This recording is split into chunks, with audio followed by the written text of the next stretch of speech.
नमस्कार दोस्तों, मैं राकेश कुमार एक बार फिर से आपका प्रोटॉन टेक्निकल क्लासेज के इस ऑनलाइन मंच पर आपका हार्दिक अभिनंदन करता हूं। दोस्तों, हमने लास्ट वीडियो में पढ़ा था परिपथ के बारे में, तो उसके कुछ सवालों के बारे में अपन वीडियो के अंत में चर्चा करेंगे। उससे पहले अपन एक नए टॉपिक की शुरुआत करने जा रहे हैं, जिसका नाम है ऊर्जा बैंड के आधार पर चालक, कुचालक और अर्धचालक का वर्गीकरण। तो दोस्तों, थोड़ा सा अपन पढ़ लेते हैं। सबसे पहले चालक, कुचालक और अर्धचालक। चालक, इसको अपन बोलते हैं कंडक्टर, इसके बारे में सभी जानते हैं। कुचालक होता है इंसुलेटर, और लास्ट आपका अर्धचालक।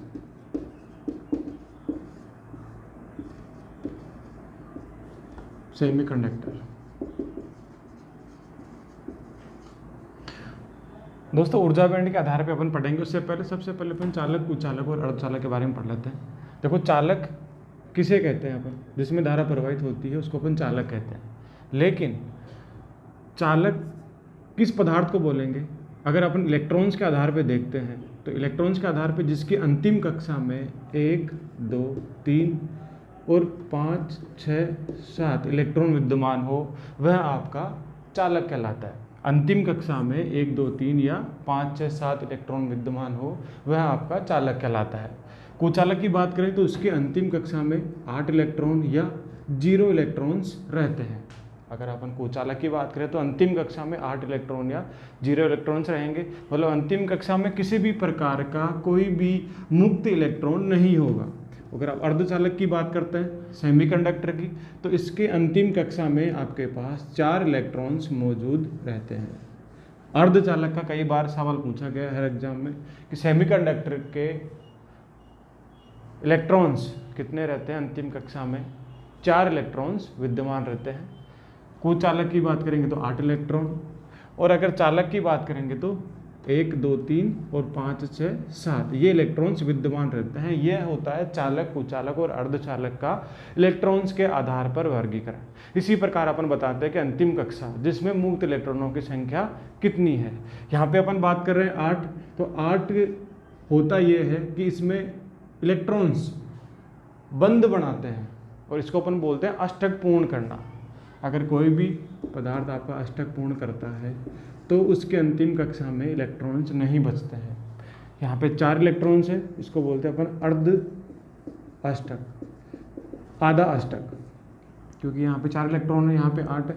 तो अष्टक के बारे में, इनके बारे में जब भी अपन परमाणु संरचना के बारे में पढ़ेंगे उस वक्त अपन पूरा इलेक्ट्रॉनिक विन्यास पढ़ेंगे। यहाँ पे अपन बात कर रहे हैं केवल चालक, कुचालक और अर्धचालक की इलेक्ट्रॉन के आधार पर वर्गीकरण। अपना मेन पॉइंट है, मेन उद्देश्य है ऊर्जा अंतराल। यहाँ पे अपन ऊर्जा अंतराल के बारे में पढ़ने वाले हैं।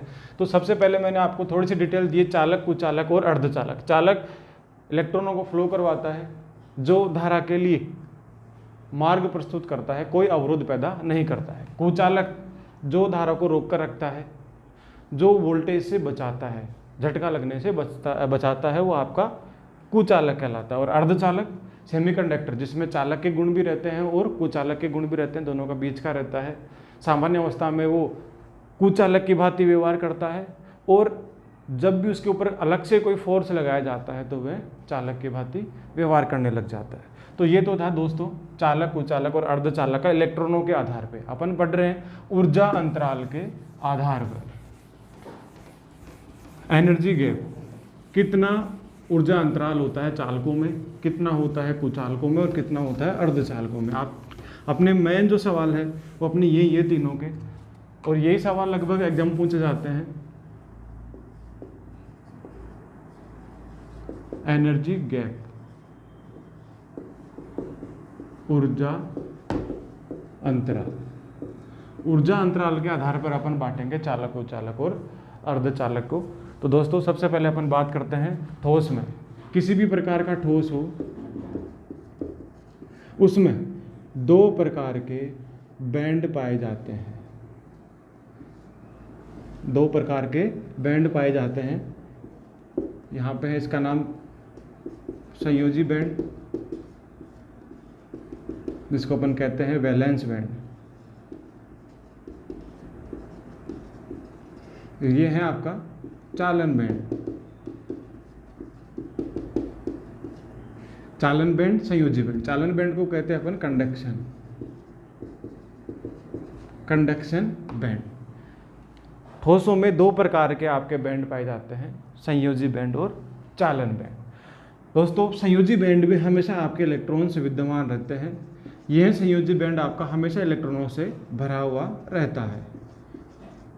चाहे किसी भी प्रकार का पदार्थ हो, किसी भी प्रकार का ठोस हो, आपका हर प्रकार का ठोस संयोजी बैंड से हमेशा फुल भरा हुआ रहता है। जब भी आपका इलेक्ट्रॉन्स यहाँ से निकल के यहाँ जाएगा, संयोजी बैंड से निकल के चला जाएगा कंडक्शन बैंड में, चालन बैंड में पहुँच जाएगा, तो अगर इलेक्ट्रॉन्स यहाँ से यहाँ गतिमान होगा तो जब इलेक्ट्रॉन्स का फ्लो होता है तब क्या बहती है दोस्तों? विद्युत धारा बहती है। तो यहाँ अपन बात कर रहे हैं जब भी आपके संयोजी बैंड से इलेक्ट्रॉन्स निकलकर कहाँ चले जाएंगे? कंडक्शन बैंड में चले जाएंगे, तो धारा प्रवाहित होगी। इसी से संबंधित अपन पढ़ेंगे चालक, कुचालक और अर्धचालक ऊर्जा अंतराल। बात कर रहे हैं अपन, अपना मेन टॉपिक है ऊर्जा अंतराल। तो ऊर्जा अंतराल दोनों बैंडों के मध्य का अंतराल, जिसको अपन बोलते हैं ईजी, एनर्जी गैप।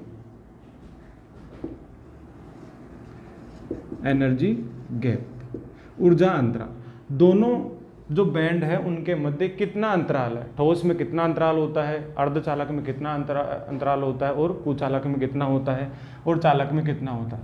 तो यही बात कर रहे हैं अपन। प्रत्येक ठोस में, प्रत्येक पदार्थ में आपके पास दो प्रकार के बैंड मिल जाएंगे, कंडक्शन बैंड और वैलेंस बैंड, संयोजी बैंड और चालन बैंड।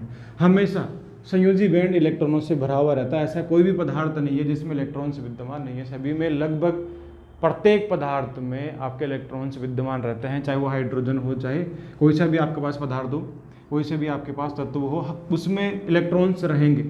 तो यहाँ अपन बात कर रहे हैं संयोजी बैंड। संयोजी बैंड में हमेशा आपके पास इलेक्ट्रॉन है। दोनों के मध्य के अंतराल को अपन क्या करें? ईजी, एनर्जी गैप, ऊर्जा अंतराल, और इसी के बारे में अपन पढ़ने वाले हैं। जब भी आपका इलेक्ट्रॉन संयोजी बैंड से चालन बैंड में पहुंच जाएगा तब विद्युत धारा प्रवाहित होगी। और अपना मेन सवाल यही है कि दोनों के मध्य कितना अंतराल होता है। अगर अपन ठोस की बात करें, चालक की बात करें, कुचालक की बात करें और अर्धचालक की बात करें। दोस्तों सबसे पहले अपन बात करते हैं दोस्तों चालक के बारे में।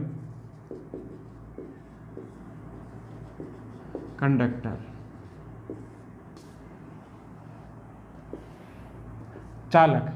देखो चालक की अगर अपन बात करते हैं तो यहाँ पे मैं डायग्राम बना देता हूँ। यहाँ पे किस प्रकार की संरचना होती है दोनों बैंडों के मध्य।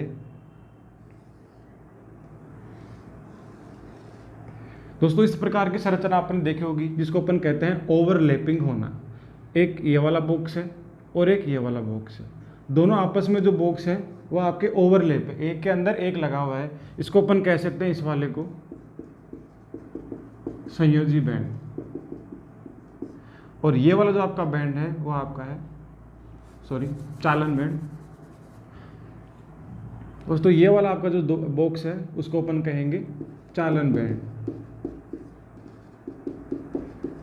और ये वाला बॉक्स है आपका, ये वाला है आपका संयोजी बैंड।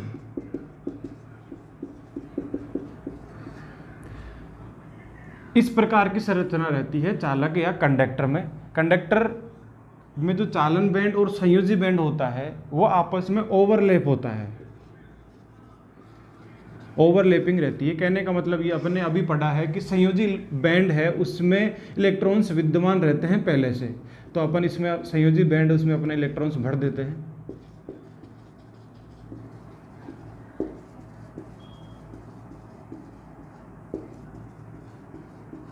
ये दोस्तों अपने संयोजी बैंड में इलेक्ट्रॉन्स भर दिए हैं।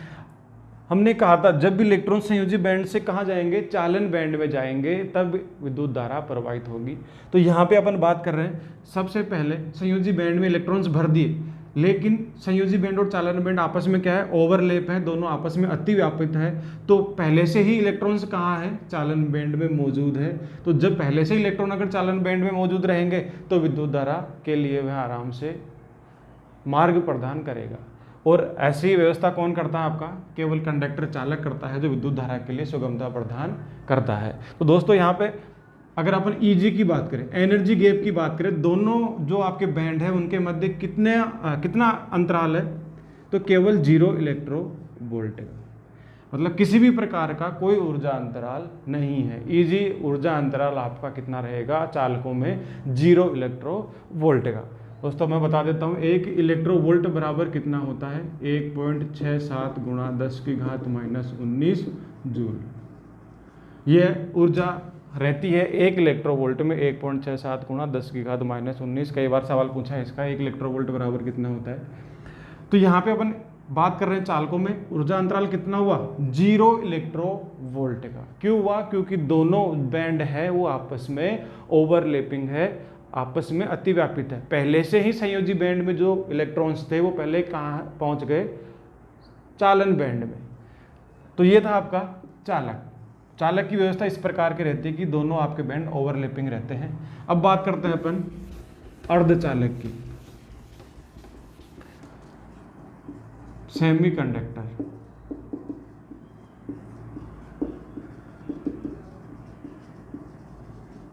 देखो सेमीकंडक्टर की जो संरचना रहती है वो इस प्रकार की रहती है कि दोनों के मध्य थोड़ा अंतराल रहता है। वो कितना अंतराल रहता है, ये आपका संयोजी और ये चालन बैंड, इसमें इलेक्ट्रॉन्स भरे हुए रहते हैं पहले से।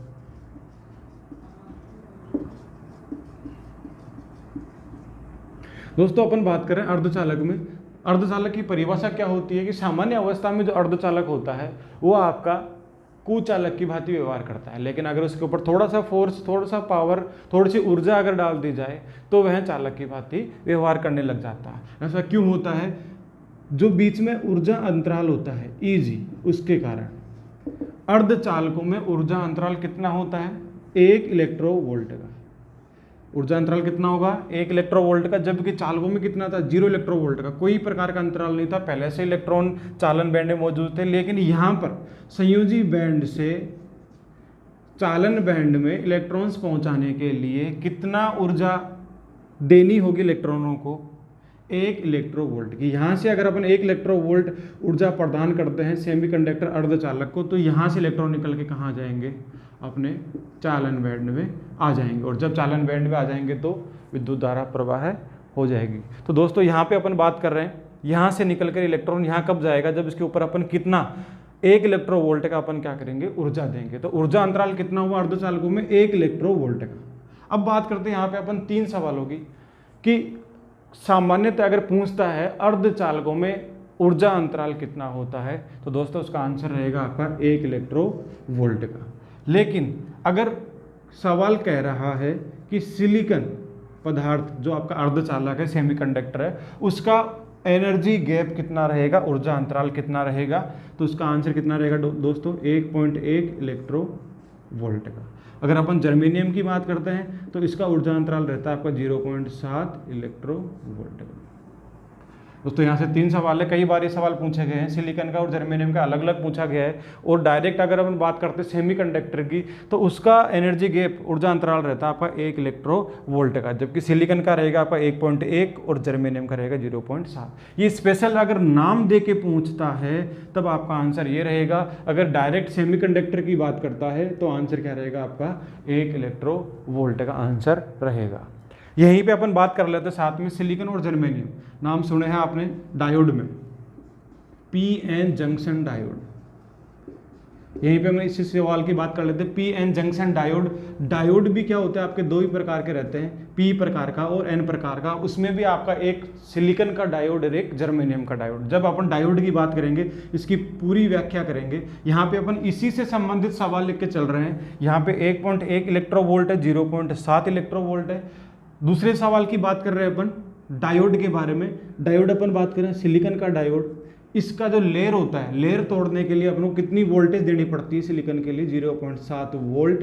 और अगर जर्मेनियम की बात करें तो 0.3 वोल्ट। ये होता है लेयर की बात। लेयर बनती है इस प्रकार, पी और एन जो जंक्शन डायोड होता है उसके मध्य एक लेयर बनती है। इसको अगर तोड़ने के लिए, इसको विच्छेद करने के लिए आपको 0.7 वोल्ट सिलिकॉन के लिए देना पड़ता है और जर्मेनियम के लिए 0.3 वोल्ट देना पड़ता है। दोस्तों इसमें है आपके पास वोल्टेज और यहाँ पे इलेक्ट्रोवोल्ट। यहाँ पे बात हो रही है पावर की और यहाँ बात हो रही है वोल्टेज की। दोनों सवाल अलग अलग हैं। सिलिकॉन जर्मेनियम दिखने में सेम है, क्वेश्चन लगभग आएगा सेम सा पूछा जाएगा कि सिलिकॉन के लिए ऊर्जा अंतराल कितना होगा, और यहाँ बात करेगा तो सिलिकॉन के लिए लेयर तोड़ने के लिए, लेयर को विच्छेद करने के लिए कितना वोल्टेज देना पड़ेगा। तो यहाँ पे अगर सिलिकॉन की बात करेंगे 1.1, यहाँ सिलिकॉन की बात करेंगे तो 0.7। ये है लेयर तोड़ने के लिए पीएन जंक्शन डायोड के बीच वाली लेयर की बात कर रहा है। और यहाँ पे ऊर्जा अंतराल, दोनों बैंडों के मध्य कितना ऊर्जा अंतराल है, कितनी ऊर्जा देनी पड़ेगी कि यहाँ से इलेक्ट्रॉन निकल के चालन बैंड में पहुँच जाए। तो ये तो था दोस्तों अर्धचालक में चारों प्रकार के सवाल। डायरेक्ट सिलिकॉन अर्धचालक की बात करता है तो 1 इलेक्ट्रोवोल्ट का आंसर आएगा। ऊर्जा अंतराल का कितना वो एनर्जी गैप रहेगा दोनों के मध्य, 1 इलेक्ट्रोवोल्ट का। अगर बात करते हैं कि सिलिकॉन का स्पेशल देके क्वेश्चन में कहेगा कि अगर सिलिकॉन का कितना है तो 1.1, अगर जर्मेनियम की बात करता है तो 0.7। यहाँ अपन अलग से इसके साथ जोड़ रहे हैं सवाल को, डायोड वाले को, कि पी और एन जंक्शन जो डायोड होता है उसकी लेयर तोड़ने के लिए सिलिकॉन वाले डायोड की 0.7 वोल्ट रहती है और जर्मेनियम की 0.3 वोल्ट रहती है। तो दोस्तों ये था आपका अर्धचालक। अब बात करते हैं अपन कुचालक की।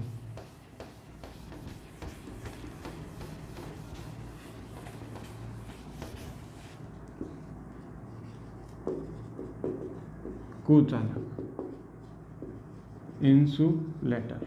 देखो इंसुलेटर करता क्या है, इंसुलेट करता है वोल्टेज से, धारा से अपने को झटका नहीं आने देता है, वोल्टेज से दूर रखता है।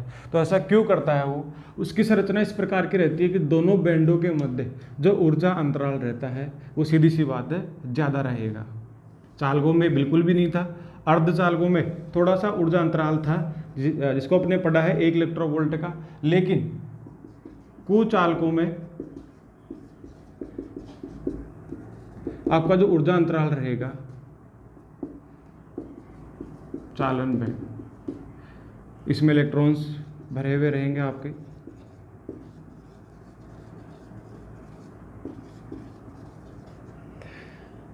बात कर रहे हैं अपनी मेन जो अपना क्वेश्चन है वो ये है कि ऊर्जा अंतराल कितना रहेगा कुचालकों में। ईजी ऊर्जा अंतराल रहेगा आपका 6 इलेक्ट्रोवोल्ट का। कहने का मतलब ये है कि दोनों के मध्य दूरी क्या रहेगी आपकी, ज़्यादा रहेगी। जबकि चालकों में क्या थी, 0, बिल्कुल भी दूरी नहीं थी। अर्धचालकों में आपकी केवल थोड़ी सी दूरी थी 1 इलेक्ट्रोवोल्ट की, जबकि कुछ चालकों में ये दूरी बढ़ गई। मतलब यहाँ से इलेक्ट्रॉन निकल के यहाँ नहीं आ सकता। क्यों नहीं आ सकता, क्योंकि 1 इलेक्ट्रोवोल्ट बराबर ये अपनी ऊष्मा है। 1 इलेक्ट्रॉन, अगर सीधी सी बात करें अपन इसी के आधार पर डायरेक्टली अगर बात करें तो यहाँ पे केवल 1 किलोमीटर की दूरी थी तय करने के लिए इलेक्ट्रॉन्स को, लेकिन यहाँ पे कितनी दूरी तय करनी पड़ेगी, 6 किलोमीटर की। यहाँ पर इलेक्ट्रॉनों को 6 किलोमीटर की दूरी तय करनी पड़ रही थी, जबकि यहाँ पे कितनी थी, 1 किलोमीटर की। इलेक्ट्रॉन्स के पास केवल 1 किलोमीटर जितना ही पेट्रोल है, इलेक्ट्रॉन्स के पास केवल 1 किलोमीटर जितना ही पेट्रोल है और उसको पहुंचना भी 1 ही किलोमीटर है। तो यहाँ पे अर्धचालक की बात करें तो यहाँ से यहाँ तो पहुंच जाएंगे आराम से, उसके पास है इतना सफिशिएंट पेट्रोल। लेकिन यहाँ पे 1 किलोमीटर का पेट्रोल है, लेकिन जाना कितना है, 6 किलोमीटर। मतलब 5 किलोमीटर उसको किस प्रकार, 5 किलोमीटर की दूरी किस प्रकार तय करेगा, नहीं कर सकता। अगर 1 किलोमीटर का पेट्रोल है तो 1 किलोमीटर ही वो जाएगा। कहने का मतलब ये है कि इसके ऊपर जो ऊर्जा कितनी देनी पड़ेगी आपको, इतनी। इसकी ऊर्जा सहन करने की सीमा कितनी है, केवल 1 इलेक्ट्रोवोल्ट की, जबकि इसके ऊपर देना कितना पड़ेगा, 6 इलेक्ट्रोवोल्ट। जब 6 इलेक्ट्रोवोल्ट इन इलेक्ट्रॉनों के ऊपर ऊर्जा देंगे तब जाके ये कहाँ आएंगे, चालन बैंड में आएंगे। अगर 6 इलेक्ट्रोवोल्ट का अगर इनके ऊपर अपन क्या करते हैं, फोर्स लगाते हैं, तो ये इलेक्ट्रॉन यहीं दब के यहीं रुक जाएंगे। लेकिन किसी विशेष कंडीशन में क्या होता है, यहाँ से इलेक्ट्रॉन निकल के यहाँ पे चले जाता है। अब बात करते हैं गाड़ी की कि यहाँ 6 किलोमीटर, 1 किलोमीटर का पेट्रोल है अपने पास, 6 किलोमीटर कैसे तय करेंगे। तो कुछ विशेष गाड़ियाँ रहती हैं, कुछ विशेष व्यक्ति रहते हैं जो करते क्या है, गाड़ी को टेढ़ा किया और गाड़ी आपकी 3 किलोमीटर 2 किलोमीटर जहाँ तक लेके जाने हैं गंतव्य स्थान तक पहुँच जाते हैं, जैसे तैसे करके पहुँच गए। तो कुछ इलेक्ट्रॉन किसी विशेष कंडीशन में यहाँ से निकल के यहाँ चले जाते हैं, केवल विशेष कंडीशन में। और यहाँ अपन विशेष कंडीशन की बात कर रहे हैं, कुचालकों पर फोर्स लगना। ऊर्जा अगर दबाव बढ़ा देती है या आपका वोल्टेज दबाव बढ़ा देता है, वोल्टेज आप जहां 230 वोल्ट दे रहे हो वहां आपने 11,000 वोल्टेज कर दी, तो यहां से इस इंसुलेटर से इलेक्ट्रॉन से निकल के कहां चले जाएंगे, कुछ इलेक्ट्रॉन निकल के आपके चालन बैंड में आ जाएंगे, इस कुचालक में भी। और कुचालक में भी क्या बहने लगेगी, आपकी धारा। लेकिन धारा कब बहेगी कुचालक में, जब इसके ऊपर ज़्यादा फोर्स लगेगा। निम्न फोर्स में, सामान्य फोर्स में जितनी इसकी सहन सीमा है उतने फोर्स में यहाँ से इलेक्ट्रॉन निकल के यहाँ नहीं जाएगा, इसीलिए कुचालकों में धारा नहीं बहती है। क्यों नहीं बहती? क्योंकि दोनों के मध्य जो ऊर्जा अंतराल रहता है चालन बैंड और संयोजी बैंड में, वो रहता है आपका 6 इलेक्ट्रोवोल्ट, इससे भी ज़्यादा। तो कुचालकों में ऊर्जा अंतराल रहेगा 6 इलेक्ट्रोवोल्ट का, अर्धचालकों में आपका 1 इलेक्ट्रोवोल्ट का, और चालकों में रहेगा आपका 0 इलेक्ट्रोवोल्ट का। किसी प्रकार का कोई अंतराल नहीं है चालकों में। तो ये था आपका ऊर्जा अंतराल के आधार पर चालक, कुचालक और अर्धचालक का ऊर्जा अंतराल। ठीक है दोस्तों, नेक्स्ट वीडियो में अपन बात करते हैं नए टॉपिक के साथ। तब तक के लिए